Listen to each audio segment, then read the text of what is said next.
Alí Baba y los 40 ladrones. Cuento perteneciente al libro de las 1001 noches. Había una vez en una ciudad persa dos hermanos que se llamaban Qasim y Alí Baba. El primero se había casado con una mujer rica, pero Alí Baba encontró el amor en una mujer pobre y no miró la bolsa. Su único medio de vida consistía en la escasa ganancia que le reportaba el cortar un poco de leña en el bosque. Leña que después de cortada cargaba sobre 3 asnillos que constituían todo su capital y los conducía al mercado. Cierto día, encontrándose Alí Baba en el bosque dedicado a su humilde trabajo, oyó de repente pisadas de caballos y vio que se acercaba una gran nube de polvo. No tardó en divisar 40 jinetes altos, robustos y armados hasta los dientes. Su terrible apariencia le infundió miedo y se dio en el acto cuenta de que se trataba de una cuadrilla de ladrones. Asustado, se refugió detrás de un árbol y pudo ver que el que parecía el capitán se acercaba a un enorme peñasco que había en las inmediaciones y decía con voz de trueno: «¡Sésamo! ¡Ábrete!». Una puerta misteriosa, antes invisible, que estaba excavada en la peña, se abrió, dejando paso a toda la cuadrilla, y cuando ésta hubo entrado, volvió a cerrarse. Alí Baba le pasó por la cabeza la idea de apoderarse enseguida de 2 o 3 de aquellas caballerías y huir, pero el miedo le tenía paralizado, e hizo bien en no moverse, porque no tardaron en salir de las rocas los malhechores. «¡Sésamo! ¡Ciérrate!», dijo el capitán, y la roca volvió a cerrarse como si jamás hubiese habido en ella puerta alguna. Montaron de nuevo aquellos hombres a caballo, llevando a hombros los sacos vacíos cuyo contenido habían dejado en el interior de la peña. Alí, apenas hubieron desaparecido, bajó del árbol y, dirigiéndose resueltamente a la roca encantada, repitió las palabras misteriosas que había oído y entró. ¿Cuál no sería su sorpresa al encontrarse en un espacioso antro lleno de tesoros, de piedras preciosas y monedas esparcidas por el suelo? Como lo permitió su atolondramiento y nerviosismo, recogió todo lo que pudo a manos llenas, abarrotándose los bolsillos el turbante, los calzones y las alforjas de sus asnos. Se apresuró a salir arrastrando los pies con aquel enorme peso y, después de decir «Sésamo, ciérrate», apaleó con furia a los pollinos que se pusieron a correr en dirección a la ciudad. Al llegar no pudo ocultar a su mujer tan prodigiosa fortuna, y ésta, que como suelen las de su sexo, no pecaba de discreta y además era bastante testaruda, prometió que guardaría el secreto, pero se empeñó en ir a buscar a casa de su cuñada, la mujer de Qasim, una medida de trigo, porque decía que su marido, que jamás había tenido una piastra en la bolsa, no acertaría a contar tanto dinero y sería preciso medir el montón una vez desparramado en el suelo. En vano Alí le rogó que no lo hiciese, por miedo a despertar sospechas, pero la mujer se salió con la suya y al cabo de poco rato estaba de vuelta en casa con la medida de trigo.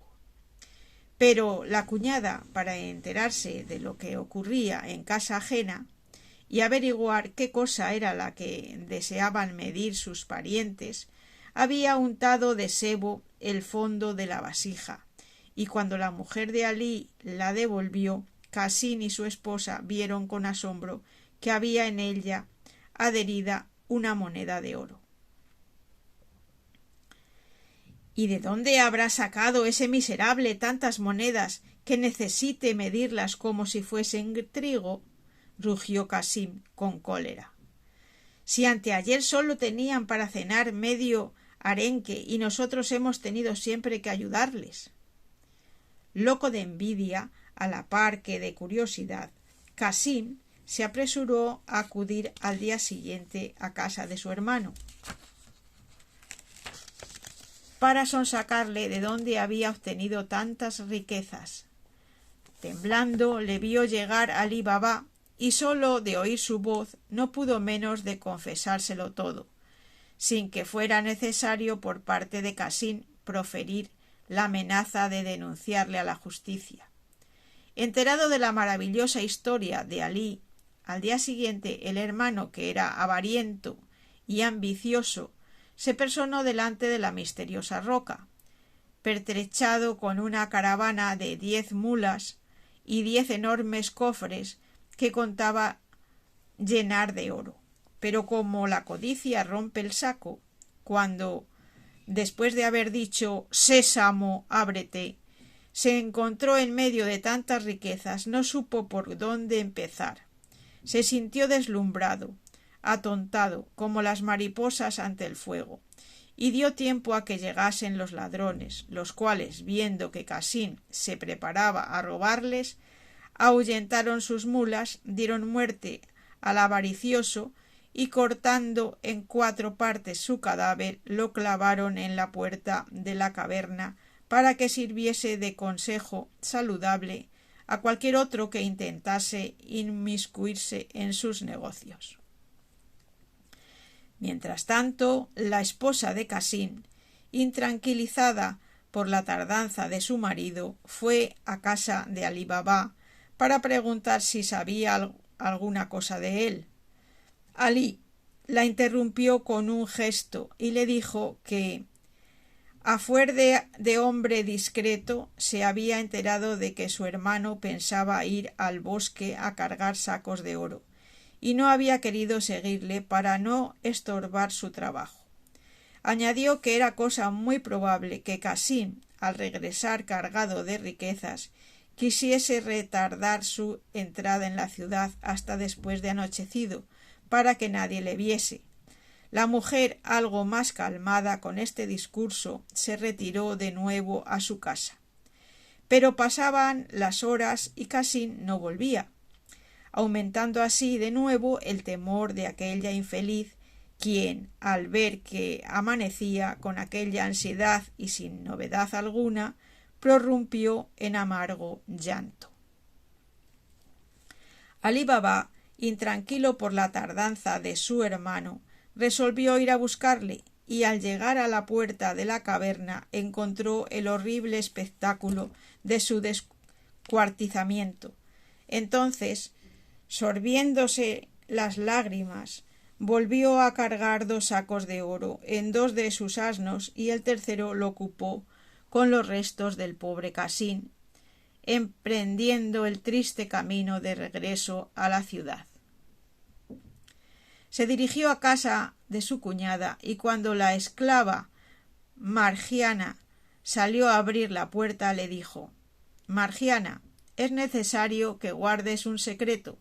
Aquí traigo el cadáver descuartizado de tu amo, que será preciso enterrar cuanto antes con toda ceremonia, como si su muerte hubiese sido natural.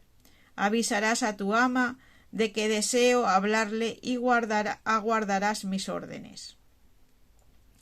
Alí Baba se portó caritativamente con la viuda de Casín, pues una vez le hubo dado la noticia lo más suavemente que pudo, anticipándole que su esposo había muerto y que se trataba por tanto de una desgracia irreparable, le ofreció que fuese su segunda mujer, tal como lo permite la ley de Mahoma, y le ofreció de buena gana, en compensación de su desgracia, la mitad de sus nuevos bienes.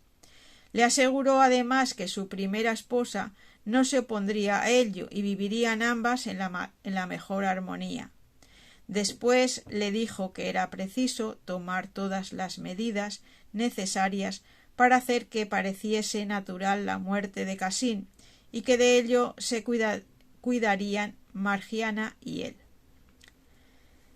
La viuda, ante proposición tan acogedora, no pudo menos de consolarse pronto y no tardó en dejar de llorar la muerte de su primer marido. Mientras tanto, la esclava Margiana, que era joven, bellísima y extraordinariamente prudente, no perdió ni un solo minuto. Estaba dotada de sorprendente talento y abundaba en recursos ingeniosos. Lo primero que hizo fue encaminarse a casa de un boticario y le pidió una fuerte droga que curaba terribles enfermedades. El boticario se la dio, preguntándole quién era el enfermo. «Es mi amo Casín», respondió Margiana. «Debe estar a las puertas de la muerte, pues hace 2 días que no habla y casi ni siquiera respira». Se retiró la esclava y volvió al poco rato a buscar otra droga aún más fuerte que la anterior. «Mi pobre amo se muere», gemía levantando los brazos al cielo. «Mucho será si esta vez llegamos a tiempo».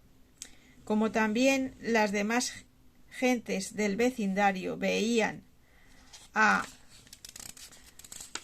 Alí Baba y a su mujer preocupados y llorosos, no extrañaron la noticia de que al caer la tarde Casín hubiese dejado de existir. Entonces Margiana se dirigió a casa de un cirujano y antes de que pudiese hablar depositó en sus manos unas monedas de oro. «Os daré más», le dijo, «si venís conmigo a donde yo os lleve y consentís en seguirme con los ojos vendados». El médico, empujado por la codicia, siguió a la esclava y después de vendarle los ojos para que no supiese a dónde iba, le pusieron ante el cadáver descuartizado de Casín y le mandaron que lo cosiese, hasta dejarlo otra vez entero. Después lavaron y perfumaron al muerto y mientras tanto el carpintero acababa de dejar listo el ataúd que le había encargado Alí Baba. Entre Alí Baba y Margiana pusieron el cadáver dentro para que no pudiera nadie sospechar la terrible verdad y tan solo entonces fue Margiana a la mezquita para dar aviso de que podían dar sepultura a su infortunado amo. Al hallarse ante todo el vecindario que había asistido al entierro, la viuda de Casín prorrumpió en amargo llanto, tan bien fingido que nadie puso en duda su dolor. Y transcurridos unos días, Alí Baba trasladóse con su mujer y su hijo a casa de su cuñada, siendo desde entonces su esposo. Como es natural, ningún vecino abrigó la menor sospecha de que en la muerte del pobre sastre hubiese nada anormal. Pero los ladrones, mientras tanto, habían regresado a su cueva, pudiendo comprobar, atónitos, que había otro ladrón, más listo todavía que ellos, que les había robado y se había llevado también los restos del que mataron. Asustados al comprender que era una gran desgracia el que alguien supiese su terrible secreto, hicieron que uno de ellos, disfrazado, fuese a la ciudad a averiguar si alguien hablaba de la muerte extraña de un hombre descuartizado. Cansado el bandido de vagabundear por las calles sin ningún resultado, iba ya a volver a su guarida cuando la casualidad hizo que viera un letrero en el que se anunciaba un curandero, venido de muy lejos, experto en cirugía y otras cosas más.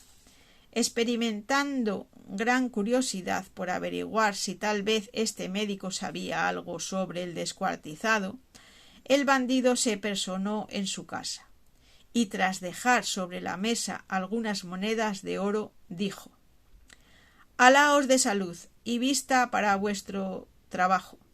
Me han dicho que sois un gran cirujano y que podéis hacer cosas prodigiosas. Pero al veros he dudado de que fuera verdad tal afirmación, pues sois ya muy viejo. Pues viejo y todo, veo todavía muy bien, replicó el médico, que se llamaba Mustafá. Y aún os diré más. Ayer mismo, y con menos claridad que ahora, cosí un muerto que estaba en 4 trozos. Al oír esto, el ladrón se regocijó, pues comprendió que no podía ser otro el difunto sino el que ellos mismos habían matado. Por eso, dejando más monedas sobre la mesa, hizo preguntas a Mustafá, a las cuales no supo responder el viejo médico. Todo lo que pudo asegurar era que le habían vendado los ojos al ir y al volver, y que tenían tan poca luz en la habitación del muerto que no pudo reconocer quién era. Propuso el ladrón al cirujano vendarle él también los ojos y acompañarle por el camino que recordase haber seguido, para ver si así daban con la casa, diciendo que él era un pariente suyo que venía a vengar tan extraña muerte. Convencido Mustafá, más por el oro que por las razones del bandido, se dejó vendar los ojos y se dirigió hacia donde su instinto y su memoria le guiaban, hasta que llegó a un lugar en donde, parándose de repente, dijo: «No creo que pase de este sitio».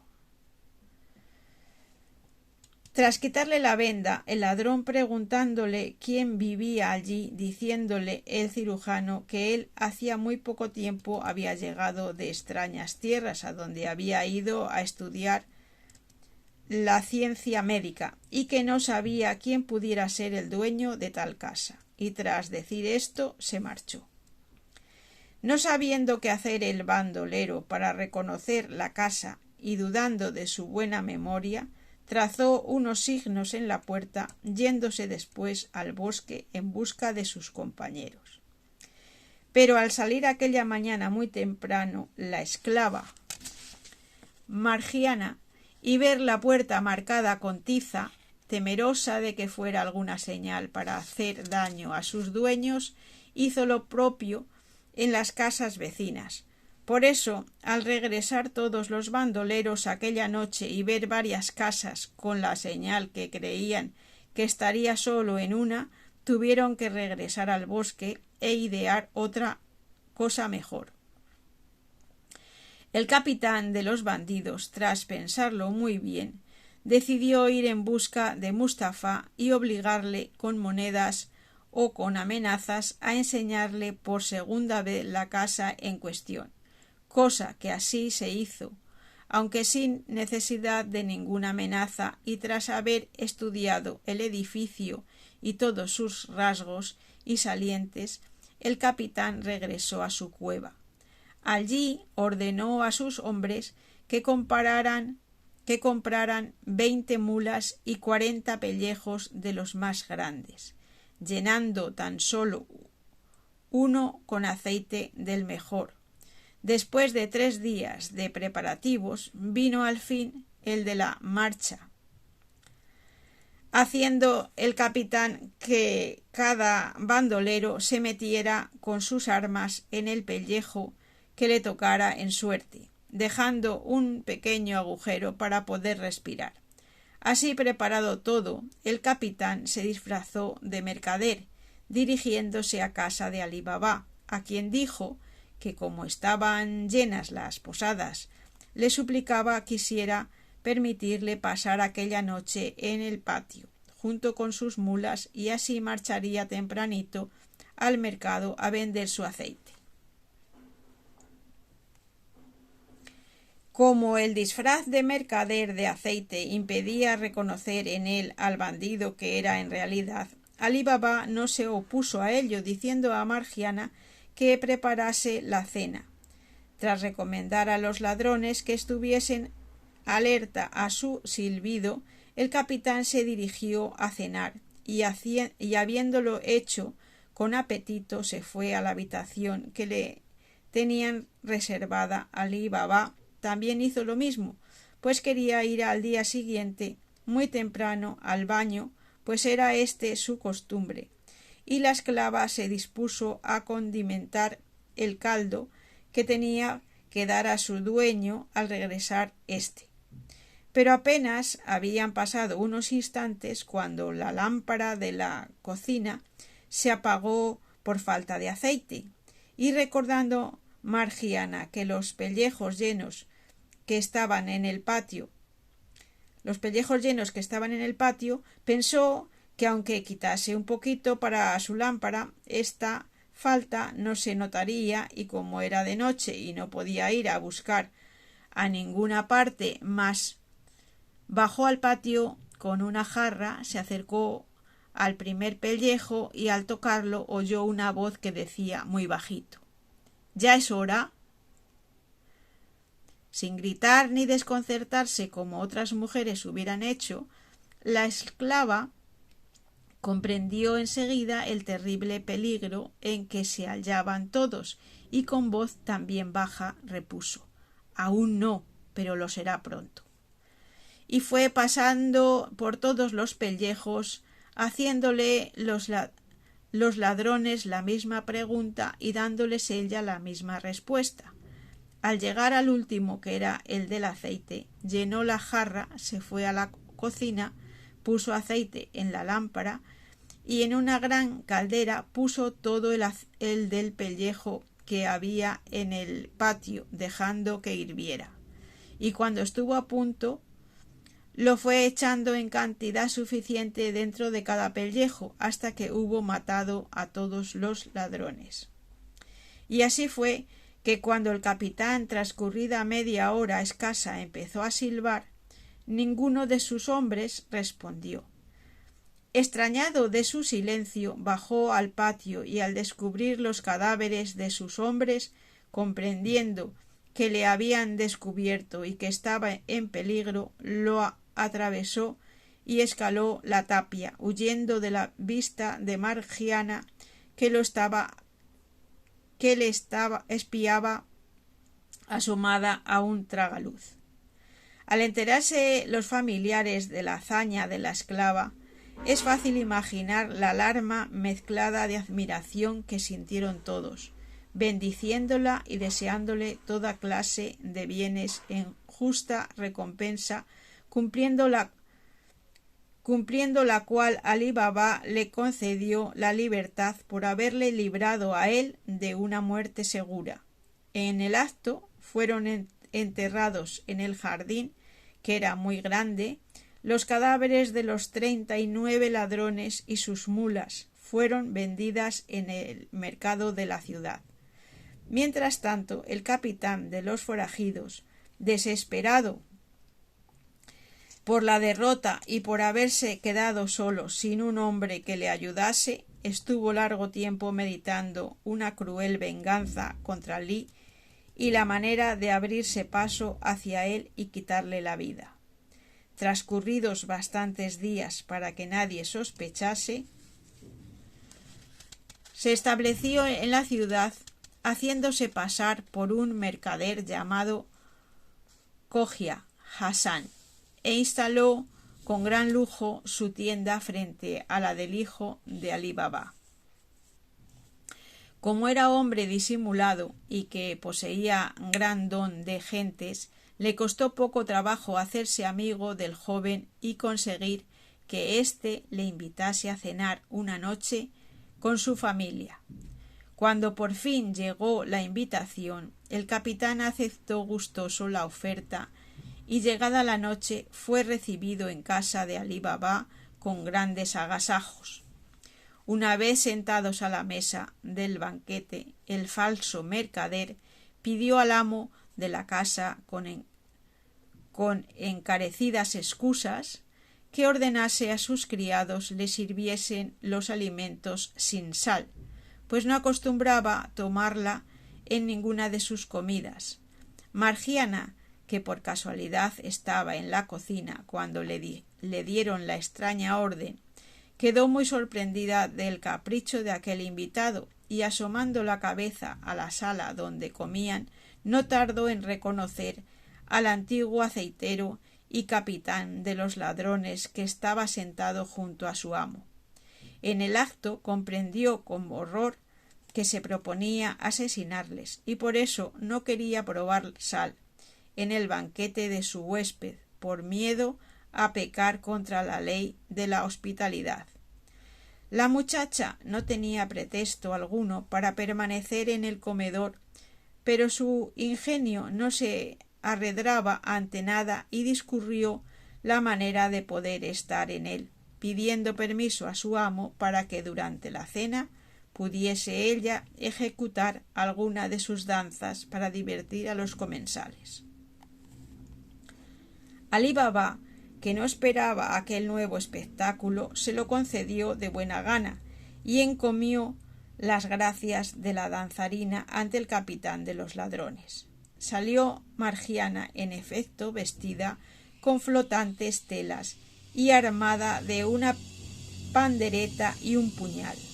La primera danza giró alrededor del sitial, donde estaba sentado su amo, y dio tantas vueltas e hizo tan fantásticos dibujos que el capitán de los ladrones la miraba boquiabierto, sin explicarse cómo terminaría aquel torbellino. La segunda danza la ejecutó alrededor del hijo de Alí, terminándola con fantásticas reverencias que hicieron prorrumpir en aplausos. Al llegar la tercera danza, se dirigió en línea recta hacia el capitán y dando un formidable salto, se plantó junto a él y le clavó el puñal en el pecho.